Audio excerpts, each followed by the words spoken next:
was the summer of 2014, and for my son's bar mitzvah present, just like many Jewish parents, we wanted him to bond with the Holy Land. Oh, it worked perhaps too well.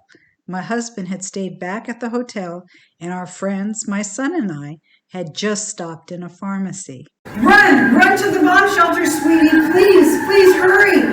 I didn't hear the sirens at first, but the Israelis did. They're used to hearing these things. We ran to the back of the storeroom. It was a 12-foot by 24-foot windowless bomb shelter. My heart's pounding. Boom! Boom! I hear it and feel the percussion of the exploding bombs. I'm trying not to get sick. I look at my 13-year-old son and I think I'll never forgive myself if something happens to him. That's an excerpt from a speech I gave to the Orange County Jewish Bar Association. It was the first, but not the last time we had to run to a bomb shelter. Our adventure and my transformation is also the subject of my book, Blasted from Complacency, A Journey from Terror to Transformation in Israel. There is no chapter in a parenting book on what to do when a war starts and you're on a family vacation. Think touring extraordinary and sacred sites mixed with cowering in bomb shelters. I'm still trying to get over the Jewish guilt of taking my son to war for his bar mitzvah present. The impact of being human targets helped me understand the plight of Israelis living like this, and it also made me want to work on peace. How Israel is often described on the news is not what I'd seen with my own eyes. And I felt Palestinian parents also preferred their children playing safely in their backyards. The missiles exploded just near enough to blow apart my world as I knew it, forever changing me. And you'd never recognize my life today with what it was like then. I believe I found my life's purpose.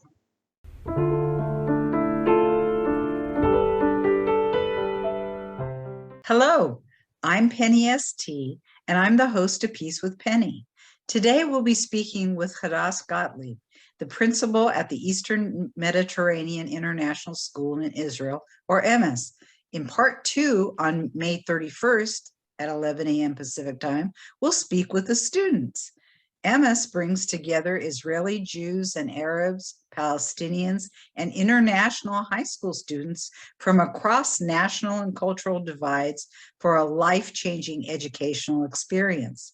As adults looking at Middle East peace negotiations, we know we already screwed it up and are leaving it to the next generation, hopefully, to finally fix it.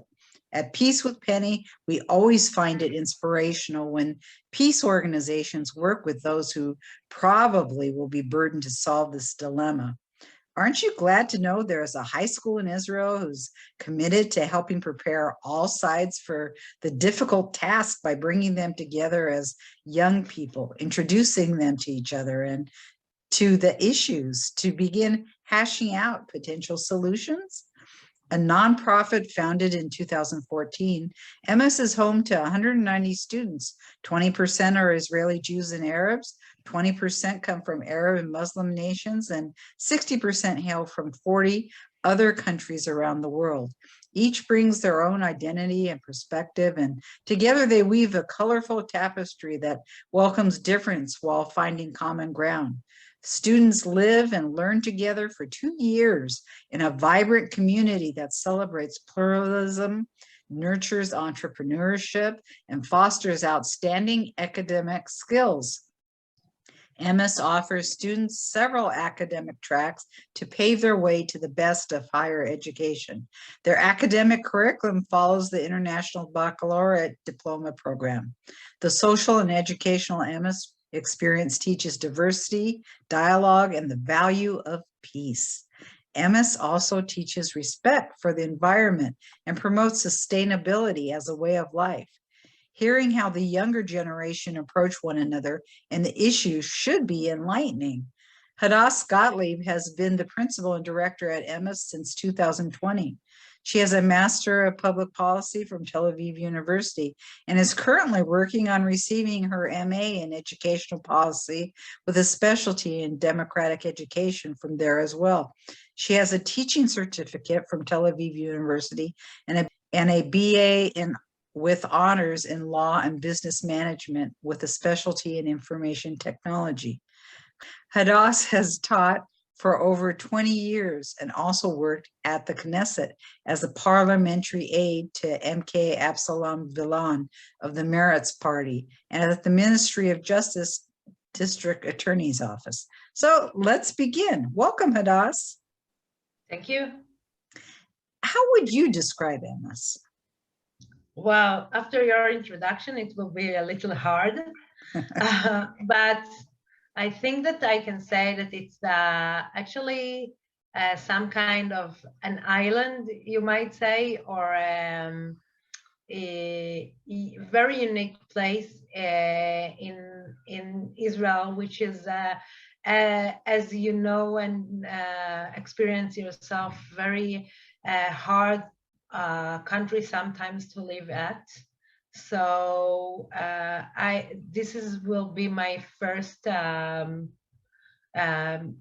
description of EMIS, if I would say, like a small place that we try to keep isolated sometimes in order for us to have the things that we want to do there, but then we open it all the time to the world. So yeah. So it's a boarding school. Can you talk about what that really means? Because a lot of people here just aren't familiar. We, don't necessarily go to boarding schools, although, when you have a teenager at home, it's quite tempting to send them somewhere. Sometimes.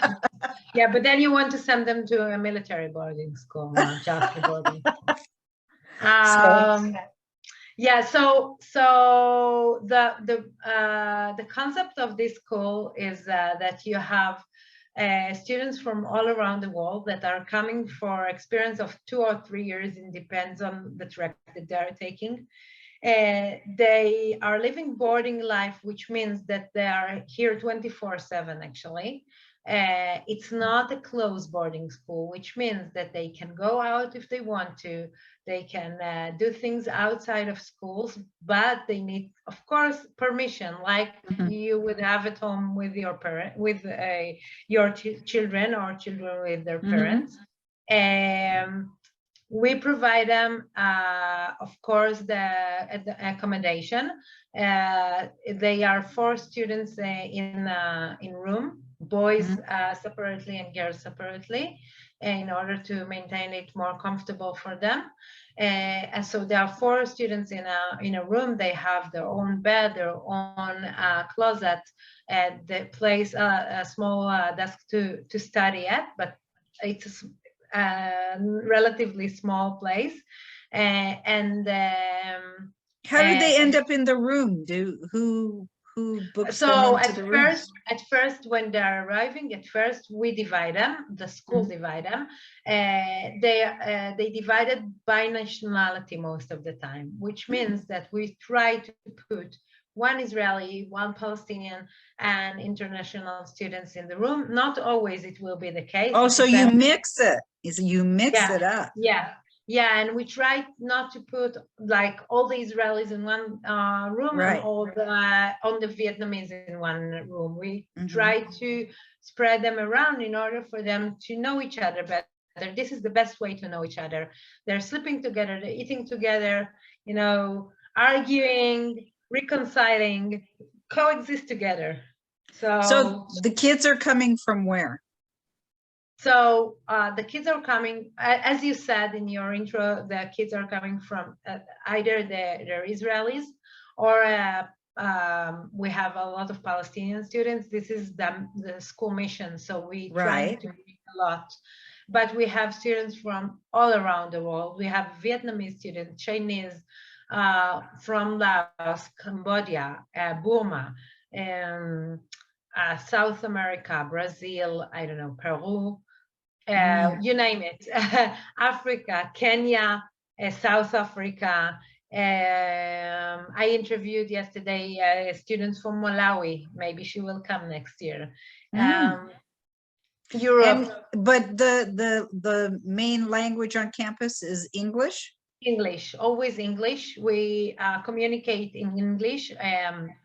Of course, the students talking with their own native language with themselves when they want to talk. A lot of Hebrew you will hear at campus, because most of our staff members know some level of Hebrew.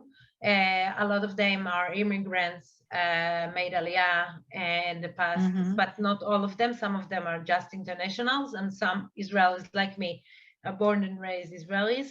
And excuse me, made Aliyah means moved to Israel. Yeah. Go ahead. Sorry. That's okay. That's okay. It's, you know. So you will hear a lot of Hebrew and some Arabic, but the main language is English, and we communicate only in English. I won't send a mail to the students in any other language than English, unless I'm sending something to an Israeli student, so I will use Hebrew, but not even most of the time. Are there Jewish students among the international students as well? Yes, yes. About what percentage of your student population is Jewish, would you say? Well, much more than in the general population that you will find. Well, that's not saying a lot, because the general population, there's not a lot. Yeah. So when we're saying 20% Israelis, we mean Jewish Israelis, because when Arab student that is maybe has an Israeli identity, Israeli nationality will come, most of the time he will want to define himself as Arab Israelis, but a lot of the time he will define himself as Palestinian, because he feels that his nationality is Palestinian, which I totally understand.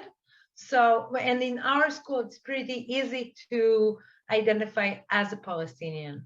So when we say at 20% Israelis, most of them will be Jewish, and we have some more that sometimes it's under the 20% of Israelis and sometimes not. That a lot of not a lot, but some of our students, their parents are Israelis that immigrate to the States or other places during their lives, and their kids are coming to us as a way of connecting to Israel. So we have some, they never been here before, some of them, but they're coming, you know, for the first time to Israel. They have family here sometimes. It's interesting. Very interesting. So some of their parents want them to go to the army. Some of them want to go to the army. Very interesting, you know. You just had your graduation. What was that like? So it was super interesting. It was, I felt it was very emotional, but you know, I'm not sure that everyone felt it the same way. Oh, I think when your kid graduates from high school, I think, yes, it will be everyone feel emotional. So I think that it's more emotional even than in a regular high school, because a lot of the parents came from abroad. We had parents yesterday it was yesterday, so we had parents from Canada, from Guatemala. Both parents came from Guatemala, from Spain, from Italy, from Kenya. Really, lots of interesting places, and it was. And some of them came by surprise to the students. Oh, really? Oh, how exciting! Yeah, it was super exciting, and not just the parents. We had a lot of alumni, a lot of graduated from the past that came. Oh, really? Yeah, it was like a reunion in a way. Yeah. Yeah, and why did the alumni come? So I assume that, first of all, I will say that it's after 2 years of long, as you know, COVID, Corona period, that nobody can come and go easily. And the travel was very hard. So people feel that they can travel, so they do it more, I think, in a way. Some of them sees that as an opportunity to visit school and to see their friends. And they're in college now, these kids who are alumni. Some of them already finished. The Israeli students the Israeli students, a lot of them are in the military service right now. Mm. So for boys, it's 3 years. For girls, it's 2 years. Depends on the job that they're doing. Some of them doing 3 years as well. So if they graduated a year or 2 years ago, they're still in their military service. So yeah. So, okay, so since you brought it up, the foreign students, when they graduate, they'll go do their own thing, but the Israeli kids have to go into the military. And do the kids, when they're at school, take special classes to prepare them for that? To my thinking, the whole having to go into the military, I am so glad we're Americans, just because I don't know what I would do if my son had to go into the military. Can you choose non-combat? I don't know how it works. So for boys, not really. It depends on your medical profile that you have at the army. But I would say that it's changed a lot through the years, and today most of the units are some kind of cyber or more of a computer things, so or intelligence. So you can find yourself even with a good medical profile at this kind of unit, especially if you have a good record at high school, if you have a high score, so you can find yourself in these kinds of but no, you cannot choose. And for example, well, I don't know if I don't want to talk about my military service, so never mind. Well, but no, you could. It's so foreign to at least most people that it's very interesting. So I just would say that I met my husband in the armed force. You know what it is, oh, so there's some good things that happen, huh? most of the Israelis will tell you nice stories about the army. And I think that this is one, if we're talking about our student, this is one of the things that it's very confusing for our students, because they are coming and all their life they heard actually good stories about the army. Yes, they heard the hard stories as well, and they heard about about wars and about combat and about hard things that happened, and people get injured or killed at the army. Of course, they heard it from the day that they know how to read and write. But most of us hearing good stories about the army, how it developed their people's life, how we are managed to do other things. So most of the stories that you will hear will be good stories. And then when they are coming to EMIS, they actually they understand that most of the people look at the army as a bad thing. They didn't realize that before. The international students and the Palestinian students will see it as something wrong to do. Right. Or, correct. That's the impression that we get over here as well. So, but the Israeli students don't see it that way at first, actually. Then they having, second thoughts about it. Right. But it's something that they never crossed their minds before. So it's interesting. Another point of difference to reconcile and put new perspectives for all sides.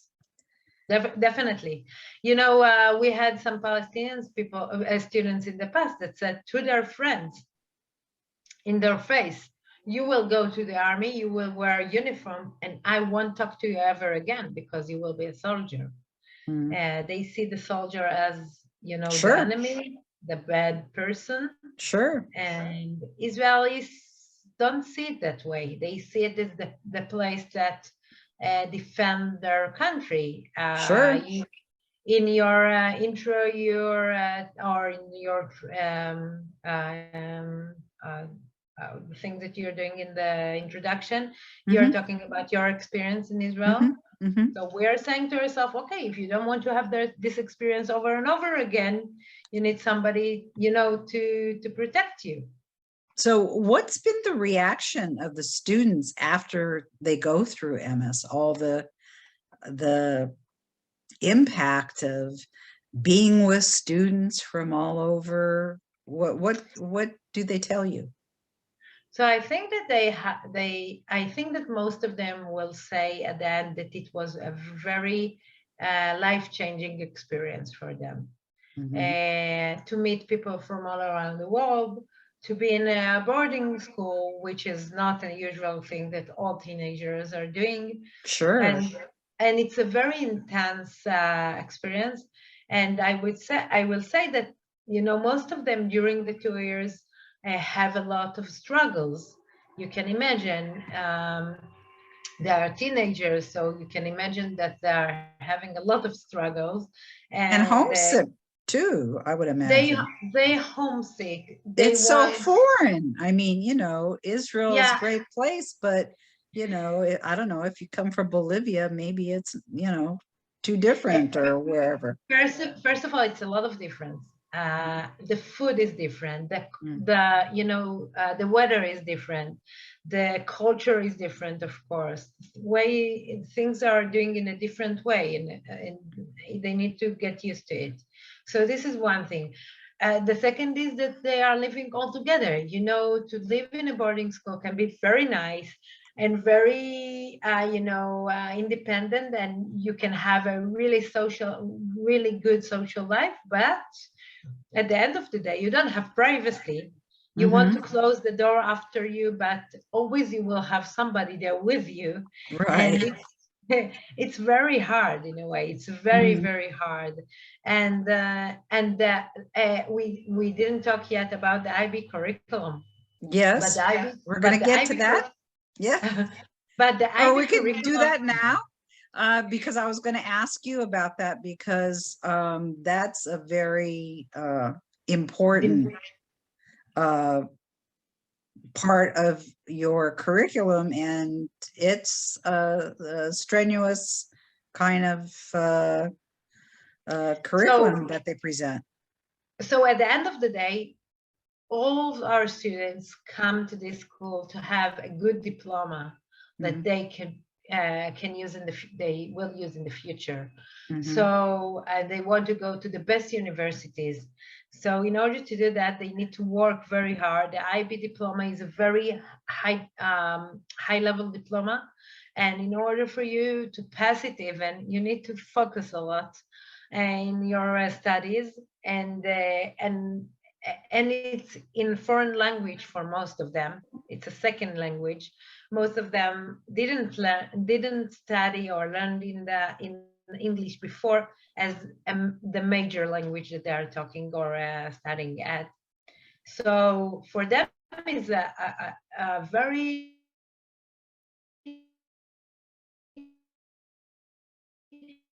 stressful time as well. You are in boarding. It's stressful because you're not at home. It's stressful because you need to talk in a foreign language, and it's stressful because the IB curriculum and diploma are very demanding.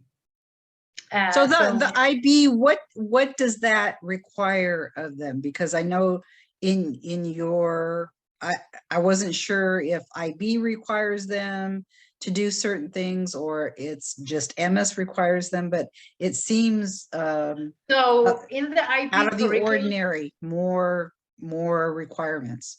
So the IB itself is very demanding. So they need to choose 6 subjects from 6 different groups: language, math, sciences, humanities, and so they need to choose 6 subjects. Right. And then they have internal assessment in each subject, and they have finals at the end.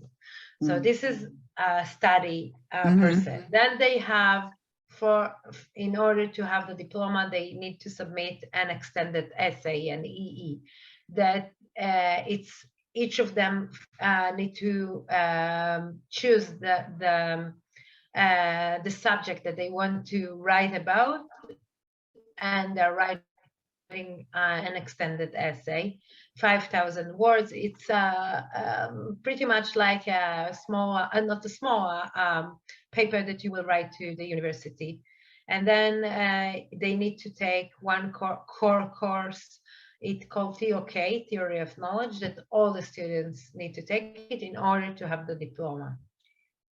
On top of all of this, you need to have CAS activity. CAS is Creative Activity Services.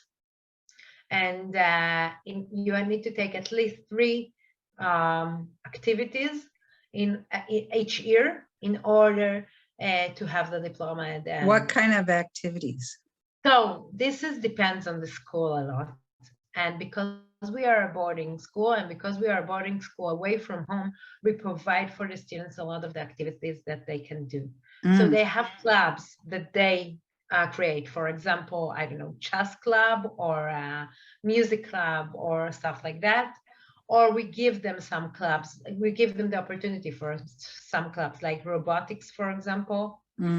We have Hebrew club. We have Arabic club. We have poetry club, stuff like that. It really depends. A philosophy club, psychology club. It really depends on the staff member at each year, because a lot of them will do it voluntarily in the afternoon. I give the students the opportunity to expand their horizons in several, subjects. And then they can do volunteer jobs. And a lot of them are doing things that involve in school life. For example, we have a conference that's called Yokopas. This is a conference that brings together Israelis and Palestinians, not just from our school, and students from all around the country and Palestine, that one, and for 3 days. And our students have a committee that doing most of the program for this convention. So at the end of the day, so this is one example. We have Mission Week, for example. We are exploring the country in different ways, and the students are leading that. We have a lot of student-led initiatives, cultural days, a lot of things that the students want to do and doing during their time at EMIS. And that is fantastic. Yeah. I want to redo my education. This sounds like so terrific. So the kids, after they graduate, if they're not Israeli and going into the army, they go back home, I guess, or travel, or some of them take a gap year and doing some kind of a volunteering things or programs, or they are traveling around the world, or gap years. Some of them going straight to universities. Not all of them going to universities at home. Some of them will continue after they've been 2 years in Israel, 2-3 years at the States, for example. A lot of them are aiming for the Ivy League. Not all of them are getting accepted, and if so, not all will get the scholarship. But a lot of our students getting that, and a lot of our students having a good university, record after that. Yeah. And do you have some success stories from former students? What are they doing now? So the school is ended now. It's 8 year. So we don't have a lot of graduated yet that graduated already from the whole process of university and trying to find new places. But we have some students that already involved in educational, programs, or doing a lot of things with government working, or interns, or having steps in their ways of doing things. I think a lot of them are looking for things that are more in the governmental perspective, doing things, a little bit to change the world in a small way, if you might Well, say. that is your motto. Can you talk a little bit about that? Change. The School for Change. Mhm. So I will say that the mission of the school is a very big mission. The mission of the school is using education as a force for peace and sustainability in the Middle East. Mhm. It's a huge mission, and sometimes people get confused and think that we are here to solve the Israeli Palestinians ourselves. No, this is not the main issue of the school. The main issue of the school is to educate students to use the individual perspective of change and to use their abilities in order to do good things in the world. And I think that what we are trying to do is to change a little bit, or not a little bit. We really try to do it a lot, to change a lot the what from how they came to what they will become. Their I'm sure perspective. perspectives are always, we all come with our own perspective, but particularly blending the Israeli Jewish kids and the Palestinian kids or the Arab kids. Who are these parents who send their kids, Jewish and Palestinian, to be together? Who are these parents? I'm curious. So, first of all, I would say that this is parents that want good education for their kids. So this is the main motto that you will find in all our students. They are looking for a good education. The IB program is a good program, but it's not just that. You're looking at students. Most of them is the students and not the parents. It's themselves. The students are very driven. They want to take part in unique program, and they're convincing their parents that this is a good opportunity for them. Really? So these are like top type students, a lot of them that want to set their own goals, on journey. I will say even that if I will interview, or not me, the admission depends on the interview. We'll interview a candidate to school, and he will say to me, well, I'm not sure that I want to come, but my parents really want this for me.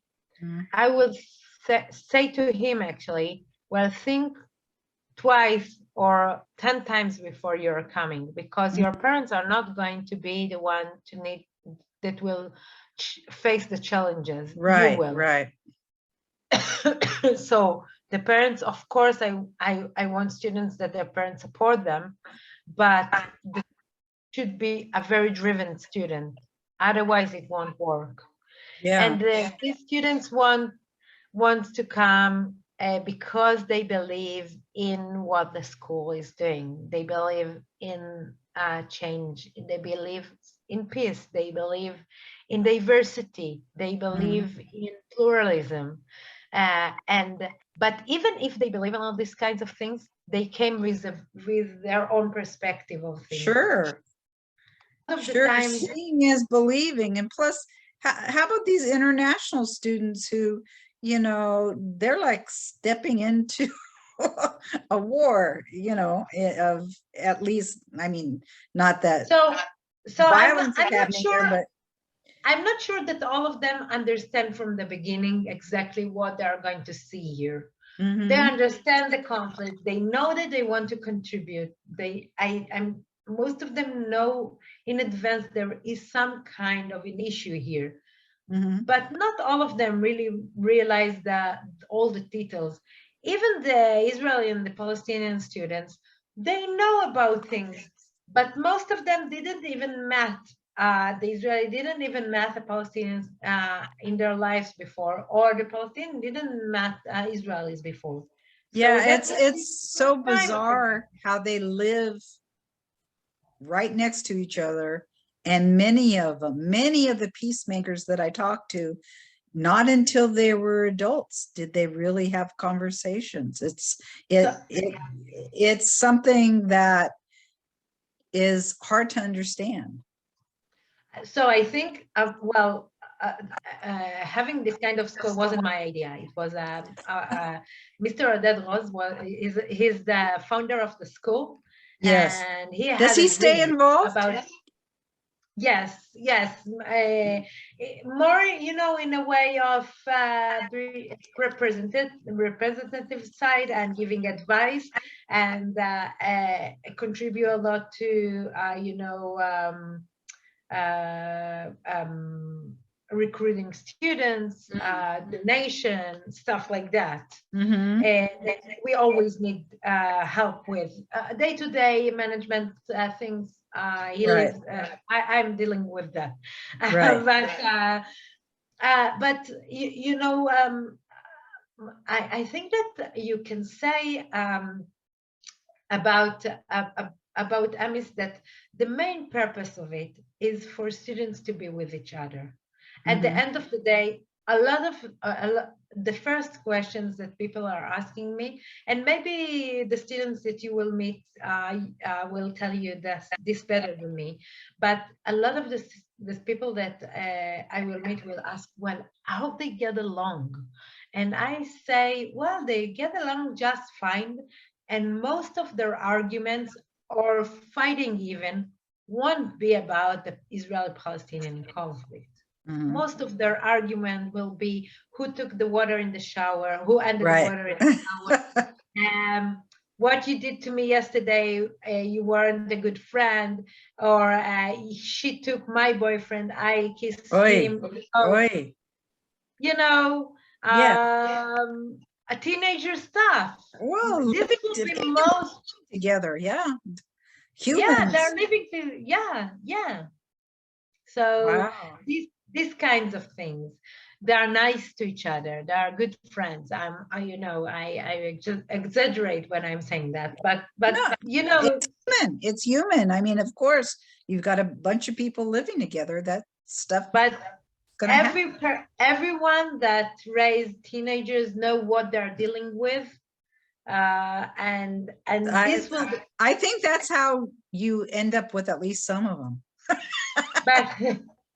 But I will say that there are very political awareness in our school. A lot of political awareness in our school, and they're very aware of what is going on. And on top of there being regular teenagers, they're dealing with a lot of these kinds of topics, and the diversity itself brings a lot of issues. There are cultural gaps that will always be cultural gaps, and I think this is something that they are dealing with, either the Israelis or the Palestinians, but not just all of them.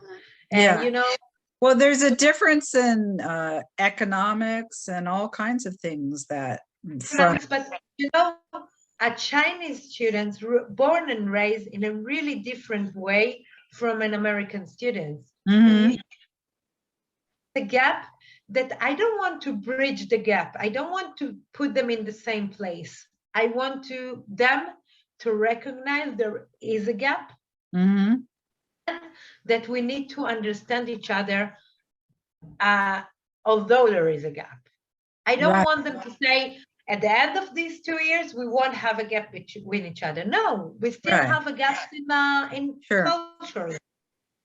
I want them to embrace their culture. I don't want them to erase it. Sure, of course. Where do the teachers come from? So, as I said before, most of them are Israelis, Some of them are Israelis like me, born and raised in Israel. My parents in Israel, born in Israel, so I'm pure Israeli. But some of our teachers are immigrants, came to Israel in some point of their life. As you might know, Jewish people can immigrate to Israel quite easily. Mm-hmm. This is the law in Israel, so they immigrate in some kind of process that you are doing in order to come to Israel. Some of them are spouses of Israelis or Israeli citizens, so and they're foreigners. They become an Israeli citizens, but they are foreigners to begin with. And we have few teachers that are on an international contract, and they're coming for 2-3 years, and you know, they have the IB experience.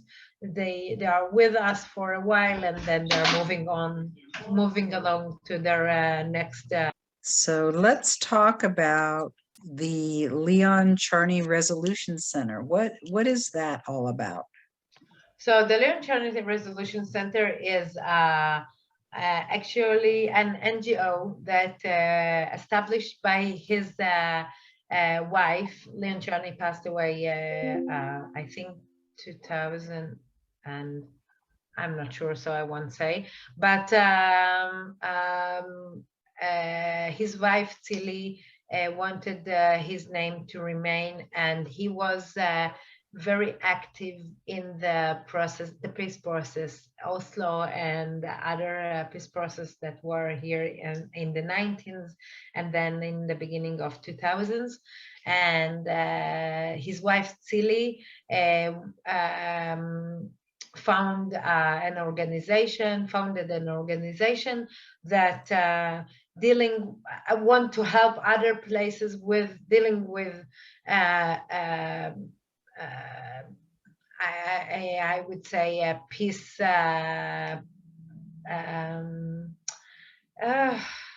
not processes, but you know, like EMIS, places like EMIS Mhm. that deal with the conflict and wanted to solve the conflict. What are the And kids doing in this slide? What are they? So one of the activities that the Charney Center are doing with us, and they are giving us a lot of support in so many things, but one of the things is the peace simulation day, when peace simulation day. What they are doing is they're divided to groups. One of the group is representing the Israelis, one representing the Palestinians, and not necessarily Israelis and Palestinians are doing their roles, and they're dealing with topics that giving them in advance and trying to solve them. Like, for example, what will you do with Jerusalem in a peace agreement? What will you do with water in a peace agreement? What will you do? How you will solve refugees returns? How you will solve so many other things. So this is what they're doing for a day. They have facilitators that come from the outside, and at the end of the day, they're representing their solution to the situation. Oh, that's also what they're here. Yeah, this is the end of the process, actually. Awesome. And you can see in the middle, Celie, she is the, you know, the founder of the center, of the resolution center. So they over the, I believe it's over the course of a couple days, they give them a problem to solve, essentially. We give them a lot of information at first, a lot of you know, lectures or workshops that give them the data that they need and the information that they need. And some of them are doing their own research. And then it's not really a problem, it's more of topic, you would say. The topic will be, for example, Jerusalem. Okay, so now we are going to deal with trying to solve the problem, but as you know, nobody wants to compromise about Jerusalem. So what would you suggest in order to compromise? Mm-hmm. This will be more or less the how we deal with that. And you have facilitators. So when they're, for example, students can suggest things that for sure won't be a good solution in reality. So the facilitator will say something like, well, do you think that the other side will agree with that? What do you think will be the reaction? What do you think will be how the Knesset, for example, will deal with it, or how the Palestinian side will deal with that? So these kinds of things. So the school itself, I had to note, started in 2014, and it started in September, just after, like, our trip was in July, and it was during the 50-day war that changed my life. But how in the world were they able to start your school, with the intention of, Israelis and Palestinians getting along in the middle of a war? What was that like? I think that it was more difficult, in my perspective, it's more difficult, not the Israelis and the Palestinians, for international students coming from, I don't know where, to a war zone. This is, I think, even more complicated. I don't really know. You weren't there. Yeah, but it was, what they are describing, it's like a magic. At the end of the day, most of the students came. How? Yeah. I really don't understand, actually. I will say that I was there and I didn't understand what I was doing there. So I will tell you that of all the people that I was touring with, we were going from there to France. And I kept saying, a couple more days on the Champs-Elysees would not be bad. Why are we here running to bomb shelters? And but everybody else wanted to stay. And ultimately, for me, it was meant to be. This has changed my whole life, and this is what I've done the last 8 years. But it was the most frightening experience, of course, of my life. And there's nothing like being in a bomb shelter and missiles exploding, and I don't care if they're miles away and Iron Dome is blowing up the missiles in the middle of the sky. You still feel the percussion on your skin when you're in the bomb shelter. You feel that. And thank God you're not feeling the impact, because it would have been different. But that is extremely, extremely frightening. And so I will say two things about it. First of all, I will say that an Israeli person, I feel that I live a pretty normal life here in Israel. And from time to time, we are going to the shelters, and I know. And when we are hearing that's Israelis, I know Israelis, this is we're not part of their life. And it's not just part of our life. You will have a siren here in Tel Aviv, and then 5 minutes later, you will see everyone coming back to the cafe and doing their things. Like, it's not really this much of a big deal for us. I don't know why. I don't know why. I know when you're in the shelter, I just want to say, wait. They say wait 10 minutes so the shrapnel from the missiles can fall to the ground. And then go. And a businessman, 2 seconds later, they don't wait 10 minutes, they just go. And I would say, why are they leaving already? Well, he's got something to do. It's like So Yes. I will say that this is Tel Aviv and Jerusalem, but in Gaza, in the Gaza Strip, in the what we call the Like- surrounding of Gaza, Like it's not, Sederot and yeah, it's not the same. So I want to say that because okay. it sounds like it's a normal thing, but it's not really. And there, it's really a dangerous place to be, Right. and it's not a really good situation to be at. Yeah. Well, like So, Sederot, like they're a mile from Gaza, and yeah, so so this is one thing that for Israelis it's more of a reality. But I will say a second thing, that last May we have the same. We have well, now it's gotten a little bit rough. yeah, but now it's a terror attack. It's different in the way of how you feel, the personal feeling. But Yeah, the missiles haven't well, a little bit, not a lot. It's rough time as well. But last May, after a year of Corona, that we were,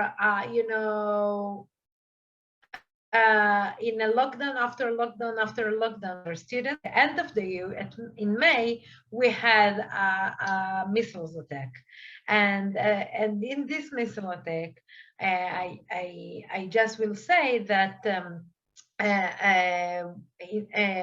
we ran all together to the shelters in the middle of finals. And we had IB finals, so the IB was kind enough with us to say, okay, the student can choose either they are taking the exams or they can go to the predicted grade route. But it was, this was the situation, and it was very unpleasant situation. But at the end of the day, all of our students that supposed to came to 12th grade came. So you are asking why and how? I don't know. It's kind of a magic. Wow. Do you do special activities to get the Arab and the Israeli kids to interact with one another? So I think that you should ask more of that to the students that you will interview. They are saying that we are not doing enough.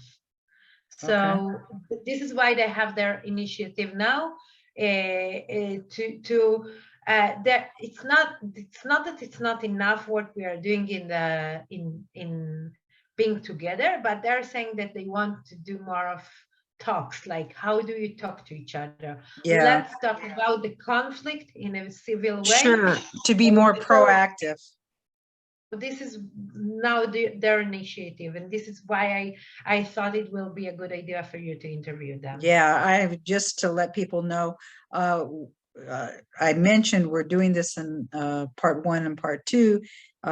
Next week, we're going to have the honor of speaking with the students as well. And I'm very excited to hear, how they feel about, living together and learning together and what this all means to them. So the fact, I guess because you all speak English, I was thinking of the fact that Israelis speak Hebrew, Palestinians speak Arabic, and that, that in Israel of itself causes problems, but I guess because everybody there is speaking English, that's how you get around the language.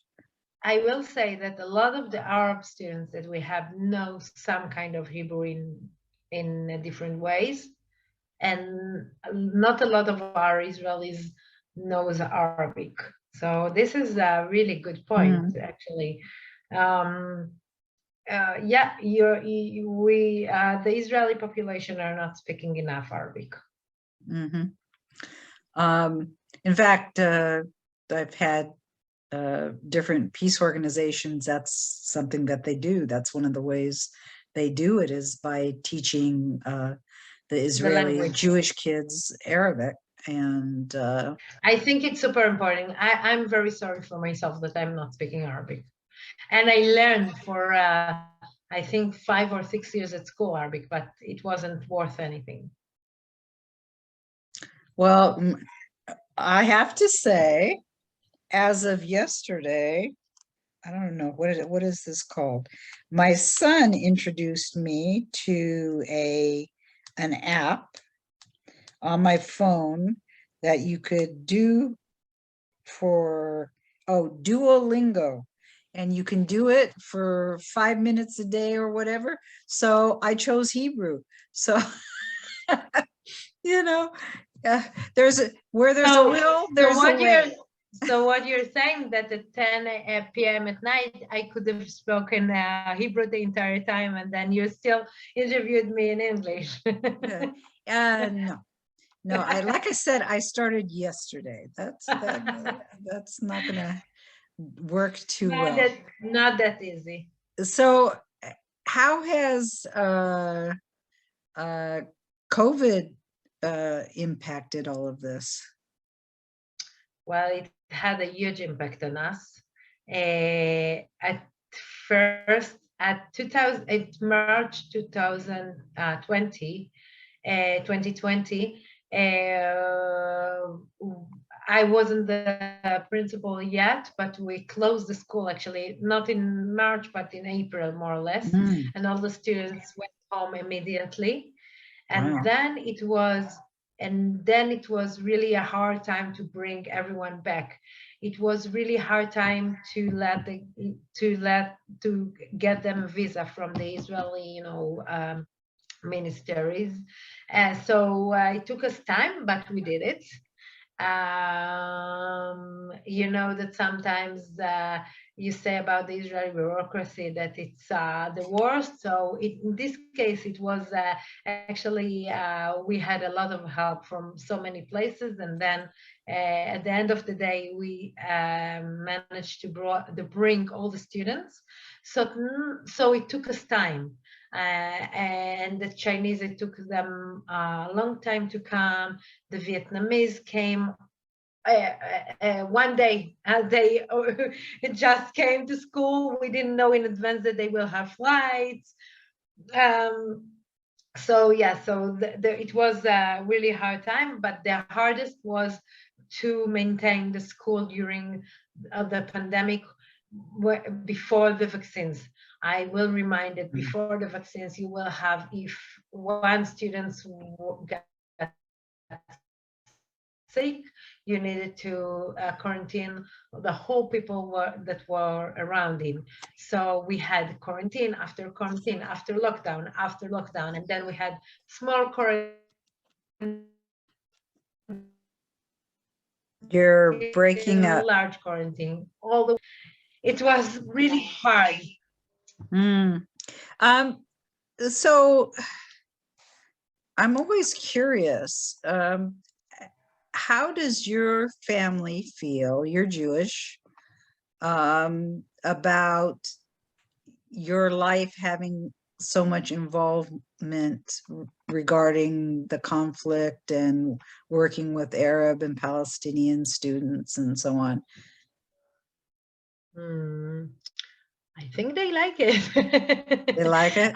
I'm coming from a very liberal house, so I think that they know me already to understand that this is what I'm doing. Like I did before that, I worked at the Marriage Party for a long time, and I was involved in the Rabin Center in the educational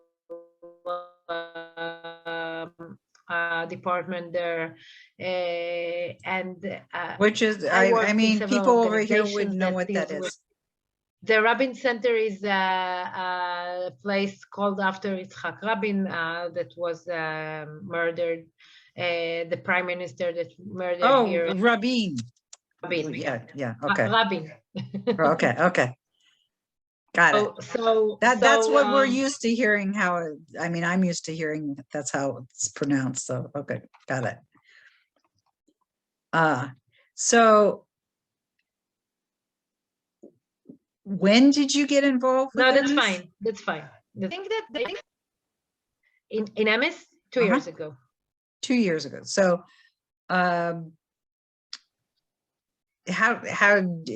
this was a job opportunity, or yeah, had you heard actually, about it was it a job before? opportunity. No, I heard about it because EMIS is a part of Akfar Yarok. Akfar Yarok is a youth village that EMIS is a part of, and I worked in education there, and I was a pedagogical coordinator there and a civic teacher there for a long time, and it was a job opportunity. The former principal here at EMIS left, and they looked for another principal, and I you know I suggested myself to the job, to the administration, and there was a process, and after that I got the job. Did you have I mean, anybody living in Israel, I would imagine, is influenced by the conflict, but were you into the peace side of it beforehand, or any involvement with the two sides before working at the school? So yes, as I said before, I worked at the Meretz Party, which is a left-wing party. Yeah, okay, so people over here, we don't know what that is. I was I was assistant for a Knesset member in a left-wing party, and most of my job was involved in some kind of dealing with topics regarding the conflict in this way or another. Politics here involve a lot of things that involve the conflict, not just, but a lot of it. And originally from in the path that I took in the educational part, I'm a civics teacher. So a lot of what I'm doing there is, or did there, was to introduce to the students part of the conflict and dealing with that. So yeah, so most of my life was around that in some ways. Cool. So for your last question, are there any new classes or directions that you'd like to provide for the students on campus in the future? So what we're doing now, we built a new program that's called Mission Class, which is not just dealing with the mission in big events, but in day-to-day things that we are doing on campus. And you talked a lot about the mission part, the part of the mission of the peace, because this is your agenda in your right. Yeah, but we're dealing a lot with the sustainability part. We think it's combined together, the peace and the sustainability, and talking about sustainability's issue in the side of how we will live together on the same land, in the same surface, is a part of being in a joint community. So I think that our mission class is one of the things. Next year it will be much. It will take much part in our curriculum. Yeah, I've definitely interviewed folks like EcoPeace and citizen diplomacy initiatives, and different people who Rabbi Yonatan Nero, who's with the Interfaith Center for Sustainable Development, and so on. So definitely. Do you know about Arava Institute? Yeah, I've interviewed them as well. So so yeah, so sustainability definitely is often used and has peace ramifications as well. Thanks so much for your time today, Hadas. It's great to hear about how a high school is helping to train the next peacemakers for the world. I'm very excited that next week we'll be doing something very special. We've talked today about EMIS and Sounds very interesting. And next time on May 31st at 11 a.m. Pacific time, we'll actually be speaking with two of EMIS's 11th grade students and get their perspective on what it's like to attend such an inspiring school. One's an Israeli and one's a Palestinian student. And as Hadas referred to, they even started they're starting a new initiative that they'll be talking about. As our audience can see by our programming at Peace with Penny, that many people are working very hard to improve the lives of Jewish, Arab, Palestinian people in the Middle East and others around the world, promoting cooperation. And Peace with Penny strives to get the word out that there is hope for peace in the region. Next week, would love for you to join us again. We hope that the situation will calm down in Israel and that there will be better news for the people of Ukraine and Russia. For now, we'll leave you as we pray that everyone will someday live in peace, shalom, and salam.